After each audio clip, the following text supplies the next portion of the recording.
Welcome to Life is a Journey, Detours Included. Hi, I'm Rev.Janice and I am excited to be sharing this time with you, where together we will explore the journey of the soul. What if we were to take a detour down a road less traveled, one called past lives? What experiences would we uncover there? Would these stories trigger something in your own cell memory? Come along with me as together we discover life is a journey, detours included. Episode 2, Part 1, Finding the Road to Purpose. In the first part of this episode, I would like to share with you some of my personal past life experiences in order to help demonstrate how they are connected to our lives today. You may find that you too have had glimpses into the past life without even realizing it. I grew up as a child in the countryside of southern Ontario. It was not uncommon to see long laneways from the main road leading to distant farms or disappearing into the woods. Often these paths were still used by farmers to reach their fields, and some had grown over with time. For as long as I can remember, the laneways that went into the woods, especially during the autumn months, always brought a chill up my spine. The curiosity in me wanted to go exploring the path and find out where it led, while deep inside I could sense a foreboding from some long-lost memory. I didn't know what it was, but there was something that was drawing my attention to particular laneways. And this feeling would continue throughout my life. Now, not every path made me feel this way, but there was one just below our house where I lived up until I was about 9 years old, that even when we drove by it in the car, I found myself staring out the window, straining to see anything, something. There was something hauntingly familiar about it. When I was an adult, I asked my mother what was up that lane. She told me the name of the family that lived there and that we had never gone up there. And I knew, because of my age and the distance from my home, it wasn't a place that I had wandered off to by myself. As an adult, part of me wanted to venture up there to ease my mind, but I never went, mainly because I just knew that this feeling was being triggered by the look of this lane, but really had nothing to do with that particular location. It was reminding me of somewhere I had been a long time ago. As time went on and I began my meditation journey, I found I was getting bits and pieces of what was a past life. Sometimes during a meditation or in my dreams, I would see myself, a young woman, teaching in what is now the Northwest Territories. I found that interesting because I always wanted to be a teacher in this life too. But how did this connect to the laneway? At first I couldn't see the connection, but as I pieced the memories together, it finally clicked. You see, this was a lifetime just before this one, so the experiences were still fresh in my mind as a child. If you think about it, our soul left one lifetime and came into this one. Our memories and connection to that previous life are more vivid in our minds when we are children because we are closer at that time to the life that we just left. If you ever really listen to young children, they often are telling you about their previous lives, but we tend to think they are making up stories. However, as we get older, these memories may fade, but there are and will be events, words spoken, places visited, and people we connect with that can all work as triggers to bring back the emotions and often the full memory of the past life. Think about when you leave a party. You are going to remember the details of the party much clearer that same evening than you will a week or even a month later. However, what usually remains is how the party made you feel. So too with past life experiences. There is always an emotion attached to the experience, one of pleasure or pain, fear or love. You may not remember every detail of a past life, but you will recall from that life those times that have a meaning for you today. So what was my emotional connection to a laneway of all things? In my previous life, I was engaged to be married to a young man. It was a difficult decision for me to make during the late 1800s, as I would be expected to stop teaching, which I loved, once I was married, but I loved him more. After telling him my decision to marry him, he ran to tell the news to his parents. He took a shortcut through the woods and came up to cross the laneway when he was accidentally shot to death by hunters. The school I was in was nearby, and I heard the shots. I went running down the lane, only to find him lying on the ground. I held his head in my lap while he died. The time of year? The autumn. I can still see the leaves on the trees, the leaves on the lane, speckled with the blood from his body. Now I understood why certain lanes made me feel this way. But this was only the beginning of uncovering things I was to learn, release, and understand from this past lifetime. It gave me a base and an understanding for other areas of my life, as I was shown even more events and people from that lifetime. Once I understood the emotional connection to this trigger, it no longer upset me. I went on to accept that I am to be a teacher, perhaps not in the conventional schoolhouse sense, but a facilitator and metaphysical teacher, for that was not fulfilled in my previous lifetime. After the death of my fiancé, I married another man, not out of love, but more out of necessity to survive, and was not allowed to teach anymore. I was also able to let go of my fear of something happening to my husband today, as I understood that fear was linked to having lost him in a past experience. I continue my love for herbs and making teas for healing, which was something I did in that past lifetime. People would come to me for guidance and for potions I made from herbs, much like today. Reoccurring dreams are another way that our past life experiences present themselves to us.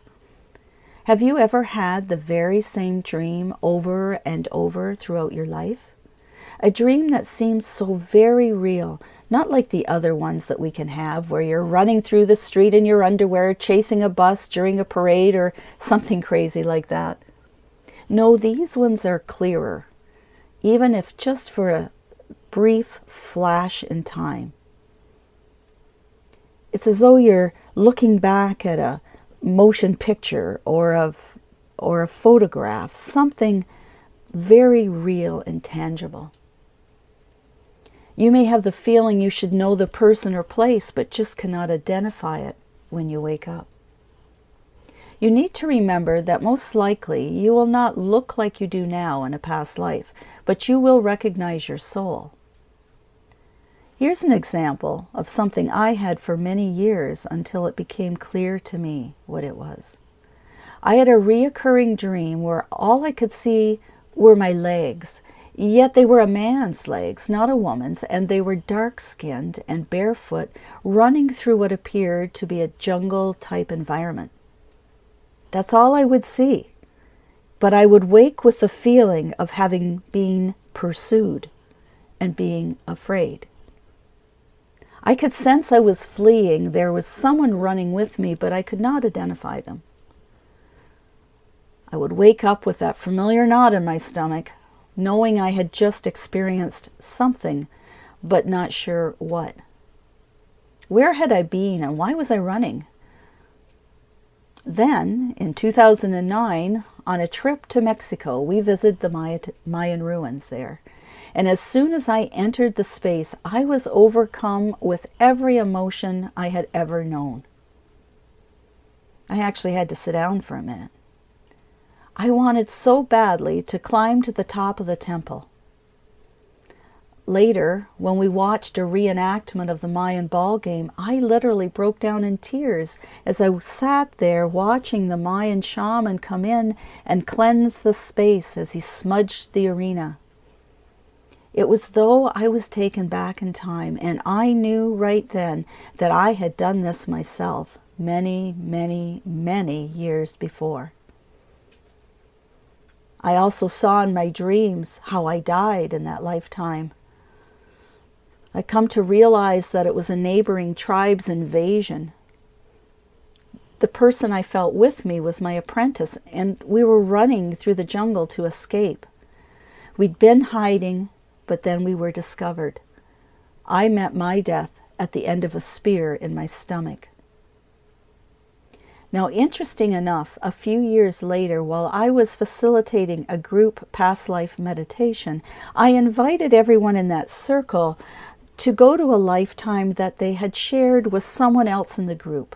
Just open themselves up to that possibility that we had shared a lifetime before together. Well, something interesting happened that night. My best friend today was the one who stabbed me in the Mayan life, and the apprentice was a friend today who is also my Reiki student. Neither of them knew of my memory of this lifetime prior to our group past life meditation. But when we had the meditation, we all envisioned the same memory. I found that pretty interesting. Needless to say, it caused and still causes much conversation between the three of us. Was this past life memory what brought us all together in this lifetime, at this moment in time? A time when we were all in search of our truth and spiritual evolution? Perhaps. You will sense people you know in this life, but they no doubt had different roles in another lifetime. I'm pretty sure my best friend today isn't going to spear me in the stomach. At least I hope not. That is why you can meet someone for the very first time and feel you have already met them. Perhaps you have, but it could have been centuries ago in a far-off land, under entirely different circumstances. There is a circle of thought that believes we travel through lifetimes with a group of 3,000 souls. That may sound like a lot of people, but given all the people we have contact with over our lifespan, it really isn't. I compare our time here to a group trip. We all meet beforehand to lay out the route, the purpose of the trip, who's to go, and then where and when we all meet. As with any trip, not everyone can leave at the same time, so there will be some who will leave ahead of the group to get things in line. The main route will have been planned out, be a straight route and charted, but it will also include detours to allow for choices of the travelers, other destinations, and adventures to be had. Some of these off-roads will appeal to a small group, or ones that only a single person will choose to travel. There will always be a path back to the main road, but the decision to find it will always be up to the traveler. Now, as we know, all best laid plans can go astray. We each come into this world with a lesson to be learned, our roadmap, if you will. Our interactions with others are all part of our journey, and we are part of theirs. Sometimes, however, people tend to toss out the roadmap, ignoring all the signs, and travel a path that will no doubt have experiences, but they may not complete their goals. When this happens, guess what? They will no doubt come this way again. I invite you now to take a moment and see if you can identify with any of these experiences. Meeting people for the first time, yet having a familiar, I feel like I should know you sensation. Maybe you visited a home, a museum, even a foreign country, and had a feeling that it was so familiar to you, that you were familiar with the items, the dress, or the place itself. Maybe you're watching a movie, a documentary, even reading a book about a specific time in history and just becoming totally absorbed in it. Preferring certain things around you in your home for no apparent reason, such as ancient Egyptian artifacts, Far East artwork, Victorian decor, antiques. Or perhaps you feel uncomfortable with specific articles or furnishings from a certain era. Unexplained fears and phobias, opinions, pain in your body with no apparent physical reason. Have you had trouble with relationships where you seem to be constantly attracted to the wrong person? These are all triggers which prompt our memories from the past into our lives today. They happen all the time, and we usually do not pay any attention to them. One of the most common issues that has brought people to me for a journey of the soul session is when they feel they have patterns in their life that they know they need to deal with but cannot seem to find the root of the problem. In order to move forward, they will need to unearth where these thoughts and actions originated, often do healing or what is sometimes known as inner child work, connect this memory to their actions today, then recreate more positive reactions to triggers and ideas. Just as words spoken to us or experiences that occurred to us as children stay in our subconscious mind, shaping our actions and reactions as we grow, so too does the cell memory carried over from one lifetime to another come forth as karma, influencing our choices and actions. In part 2 of this episode, I will share with you a session from a client I have named Jane to help demonstrate how a past life memory was influencing her own feeling of self-worth, or rather, a lack of self-worth. Before I go any further, I want to take a moment to thank you for joining me. Over the next few episodes, I will be sharing with you experiences of my own and those of friends and clients who have had a journey of the soul session. We will look at what brought them to me to uncover the past, and most importantly, the benefits from learning more about their own soul's journey. Would you like to learn more about Mindful Journey services and products? I invite you to visit my website, www.mindfuljourney.ca. While there, why not book your own Journey of the Soul session or order through Amazon.ca or Amazon.com my books, Make It Happen, Motivation, Meditation, and Manifestation, or my newly released Sally's Closet, a story of secrets, sadness, and self-discovery. Now back to Life is a Journey, detours included. With the excitement of a child about to open her birthday present, my first client of the day enters my office. Jane has been looking forward to this hypnosis session with mixed emotions since we talked 2 weeks earlier. Making the appointment was her first step to uncovering the reasons behind her low self-esteem and a major advancement in her own self-empowerment. Jane explained to me that for years she had felt unworthy to have good things in her life. 1 year before coming to see me, she had started to read more self-help books and forced herself to attend workshops, take part in activities that she normally would have avoided in an attempt to make positive changes in her life. After much reflection, Jane was still mystified as to why she should feel this way about herself. As far as she could remember, her childhood was a good one, her family supportive, and to the outside world all was well.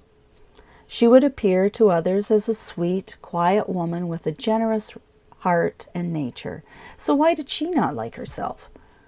Jane explained to me that just making the phone call to ask me questions about hypnosis was a huge step for her, and to admit how she felt about herself had been even more difficult. Jane was not unlike many of my other clients. Like many of them who were experiencing hypnosis for the first time, they come with the excitement of trying something new and Perhaps it's a bit out of their normal way of thinking, and there was also a fear attached to it, a fear of the unknown.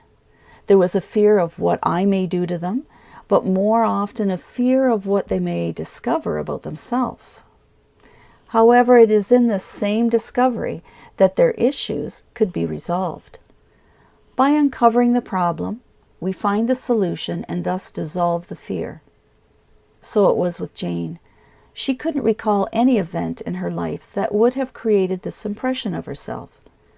Together we decided to begin her session with an age regression, which goes back as far as she can remember in this lifetime, then progress into a past life regression to see if she could put together the pieces of her past to heal the present and move forward with a positive and empowering future. We began by Jane making herself comfortable in the recliner in my office. I then gently said to her, "Now simply close your eyes and we will begin. Take a long, slow, deep breath in through your nose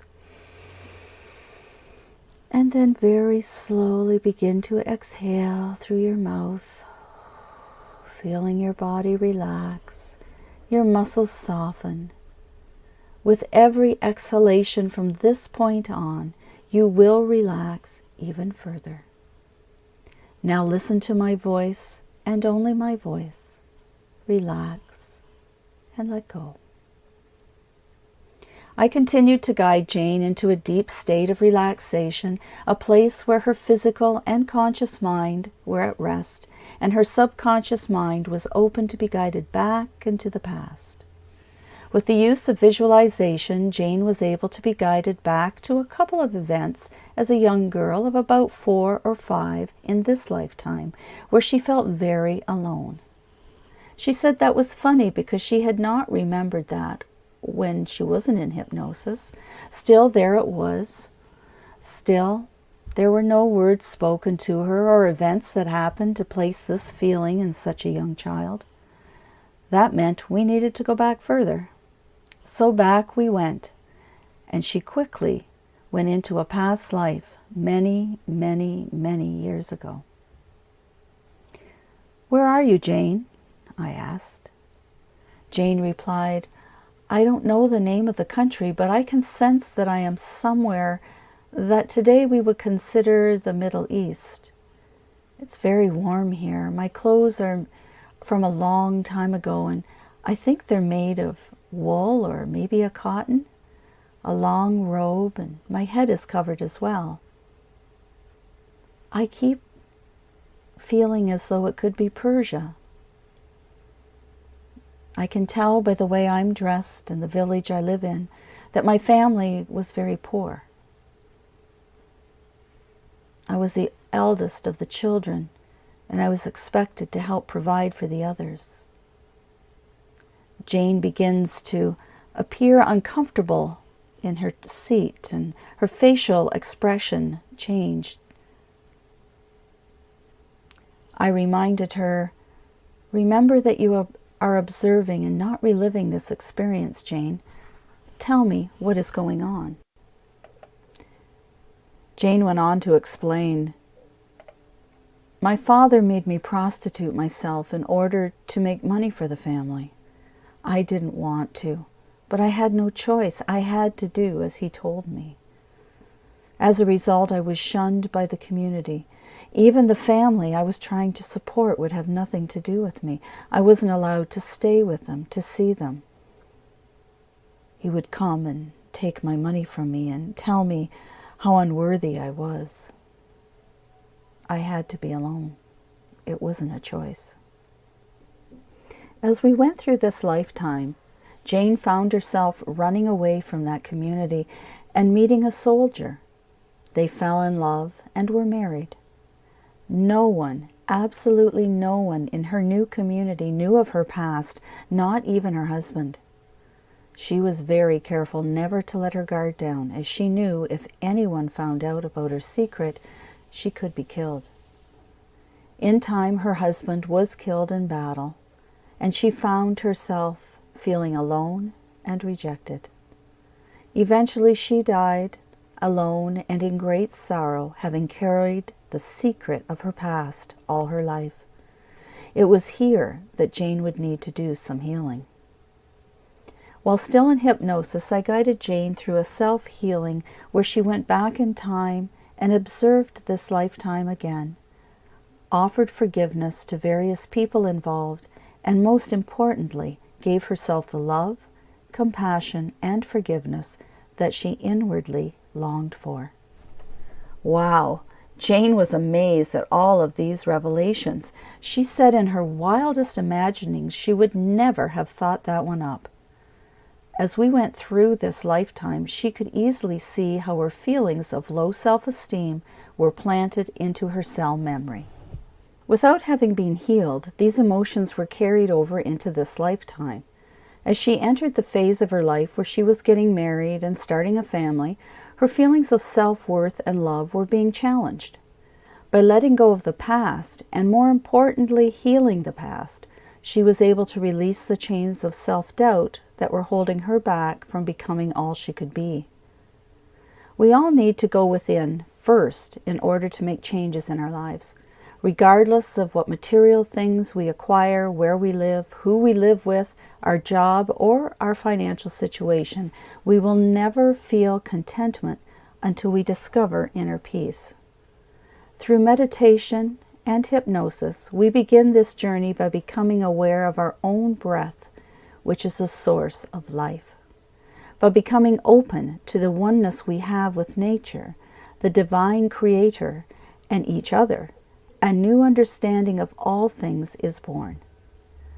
But when there is a block in this, hypnosis can be the answer that will jumpstart our cleansing and growth by taking us deep into our own memory to unlock the mysteries of our past. Only we know what they are, and only we can experience them.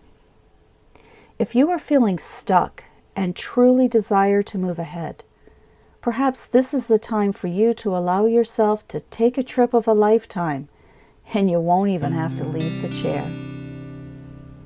Join me next for episode 3, Roadblocks, as we look at how fears from this life and the past can prevent us from being all we can be.